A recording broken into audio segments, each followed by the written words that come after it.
Dear students, good morning. मैं doctor Rosie Shah. अपनी last class में मैंने बीए थर्ड ईयर के फर्स्ट पेपर में सामाजिक विचारक मैक्स वेबर के सामाजिक क्रिया के सिद्धांत को शुरू किया था। आज उसी कड़ी को आगे बढ़ाते हुए मैं आपको सामाजिक क्रिया की विशेषताएं बताने जा रही हूँ। सामाजिक क्रिया की विशेषताएं। मैक्स वेबर ने अपनी सामाजिक क्रिया की अवधारणा को अपनी पुस्तक the theory of social and economic organisation में प्रस्तुत किया है। इस पुस्तक के बारे में मैं आपको अपने पूर्व के व्याख्यान में विस्तार से बता चुकी हूँ। आपने इस पुस्तक में सामाजिक क्रिया सिद्धांत की अत्यंत विस्तृत एवं वैज्ञानिक व्याख्या प्रस्तुत की है। मैक्स वेबर ने सामाजिक क्रिया की अवधारणा को समझने के लिए इसे 5 भागों में बांटकर समझाया है। मैक्स वेबर के अनुसार क्रियाओं का ये वर्गीकरण वस्तु के साथ संबंध पर आधारित है। टालकट पार्सन ने इसे अभिमुखता का प्रारूप माना है एवं मिल्स ने इसे प्रेरणा की दिशा कहा है। मैक्स वेबर के सामाजिक क्रिया के वर्गीकरण को समझने से पहले हम सामाजिक क्रिया की अवधारणा को समझ लें। वेबर के अनुसार किसी क्रिया को सामाजिक क्रिया मानने से पूर्व हमें 5 बातों का ध्यान रखना चाहिए। अब इन विशेषताओं को मैं आपको बताने जा रही हूँ। सबसे पहले मैं आपको बता रही हूँ दूसरों के प्रति उन्मुख। वेबर ने लिखा है कि सामाजिक क्रिया दूसरों के संभावित भूत, वर्तमान या भविष्य के व्यवहारों की ओर उन्मुख होती है। आपका कहना है कि सामाजिक क्रिया में 2 या 2 से अधिक व्यक्ति होने चाहिए। ये आपस में एक दूसरे के व्यवहार को प्रभावित भी करें। सामाजिक क्रिया परिचित या अपरिचित के साथ भी हो सकती है। क्रिया भूत, वर्तमान या भावी अनुमानित व्यवहार के द्वारा भी प्रभावित हो सकती है। इसका उदाहरण मैं आपको बताती हूँ। भूतकाल में किए गए हमले के कारण बदला लेने के लिए जब हम कोई क्रिया करते हैं तो वह क्रिया भूतकालीन क्रिया है। वर्तमान में रक्षा के लिए यदि हम कोई क्रिया करते हैं तो वह क्रिया वर्तमानकालीन क्रिया है। तथा भविष्य में हमले से सुरक्षित रहने के लिए यदि हम कोई क्रिया कर रहे हैं तो वह क्रिया भविष्यकालीन क्रिया है। यानी कि क्रिया का संबंध भूत, वर्तमान या भविष्य से हो सकता है। मैक्स वेबर ने अपनी पुस्तक में एक और उदाहरण द्वारा भी इसे समझाया है। वेबर कहते हैं कि मुद्रा विनिमय का साधन है जिसे प्रत्येक कर्ता भुगतान के रूप में स्वीकार कर लेता है, क्योंकि उसे आशा है कि भविष्य में अपरिचित लोग अवसर आने पर मुद्रा विनिमय को स्वीकार कर लेंगे। इस विशेषता के अंतर्गत जो बताने का प्रयास मैं कर रही हूँ वो ये है कि क्रिया का संबंध भूत, वर्तमान या भविष्य से हो सकता है। यदि हम किसी पुरानी दुश्मनी का बदला लेने के लिए कोई क्रिया करते हैं तो वह भूतकालीन क्रिया है। यदि हम भविष्य में होने वाली किसी परीक्षा के लिए तैयारी कर रहे हैं तो वह भविष्यकालीन क्रिया है। इसी प्रकार ड्रिल मास्टर के निर्देशानुसार यदि हम कहीं ड्रिल कर रहे हैं तो वह वर्तमानकालीन क्रिया है।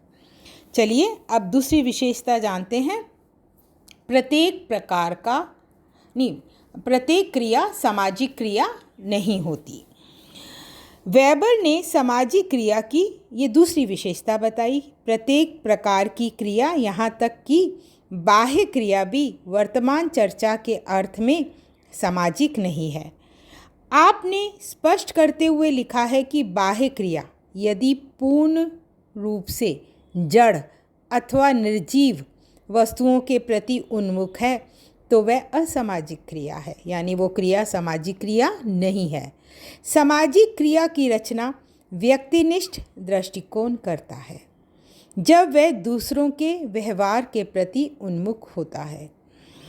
धार्मिक व्यवहार सामाजिक क्रिया नहीं है, यदि ये केवल ईश्वर का ध्यान लगाकर कोई व्यक्ति बैठा है या एकांत में प्रार्थना कर रहा है, आराधना कर रहा है, तो वह ईश्वर के प्रति उसकी प्रार्थना या आराधना के रूप में की जाने वाली क्रिया है, लेकिन सामाजिक क्रिया नहीं है।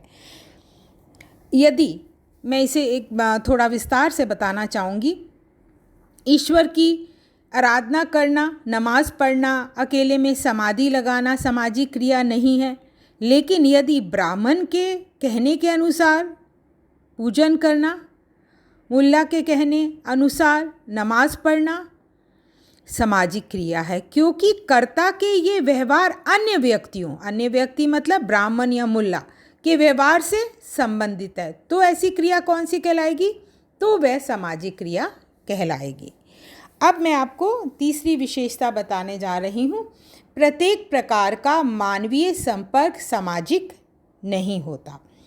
वेबर लिखते हैं, मानव प्राणियों का प्रत्येक प्रकार का संपर्क सामाजिक लक्षण वाला नहीं होता है। वह उसी सीमा तक सामाजिक कहलाएगा जहाँ तक कर्ता का व्यवहार अर्थपूर्ण तरीके से दूसरों के व्यवहार के प्रति उन्मुख होता है।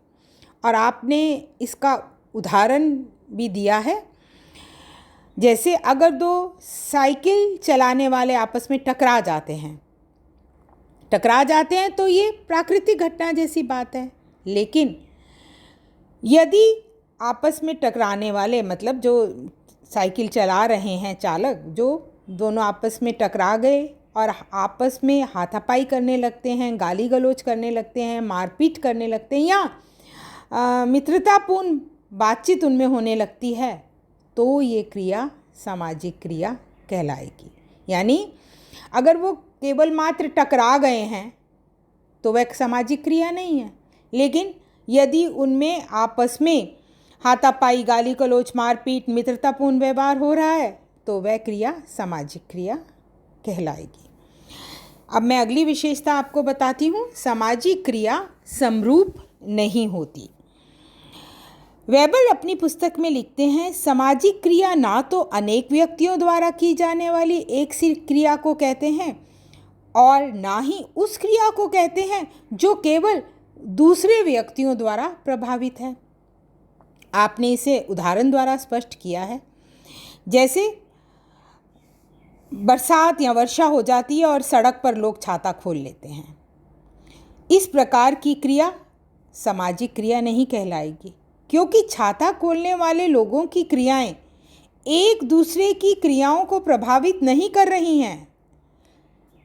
छाता उन्होंने इसलिए खोला है क्योंकि वे वर्षा से अपनी रक्षा कर रहे हैं, बरसात से बचना चाहते हैं। इसी कारण उनकी क्रियाएं एक सी हैं। उन लोगों ने वर्षा से प्रभावित होकर छाता खोला है, ना कि एक दूसरे को देखकर छाता खोला है। यानी कोई भी दूसरे की क्रिया से प्रभावित नहीं हो रहा है, उनमें परस्पर अर्थपूर्ण क्रिया नहीं हो रही है।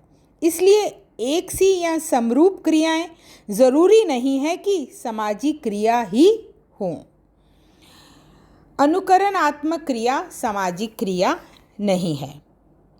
मैक्स वेबर ने अपनी पुस्तक में ये भी स्पष्ट किया है कि केवल दूसरों की क्रियाओं का अनुकरण मात्र, नकल करना यानी अनुकरण मात्र ही सामाजिक क्रिया नहीं हो सकता, जब तक कि वह अन्य व्यक्ति की जिसकी नकल कर रहा है या जिसका अनुकरण कर रहा है की क्रिया से अर्थपूर्ण संबंध ना रखता हो अथवा उसकी क्रिया द्वारा अर्थपूर्ण रूप से प्रभावित ना होता हो। इसका उदाहरण बताने जा रही हूँ, समझिए। जैसे नदी में तैरते समय कोई व्यक्ति सामने तैरने वाले व्यक्ति की नकल करके तैरना सीखता है, तो ये क्रिया सामाजिक क्रिया नहीं कहलाएगी, क्योंकि नकल करने वाले का कार्य आगे तैरने वाले के व्यवहार या क्रिया से किसी रूप से संबंधित नहीं है। लेकिन यदि तैरने का प्रशिक्षण देने वाले व्यक्ति का अनुकरण करके तैरना सीखा जाए तो ये क्रिया सामाजिक क्रिया कहलाएगी, क्योंकि वह व्यक्ति उस प्रशिक्षक से अर्थपूर्ण ढंग से संबंधित है।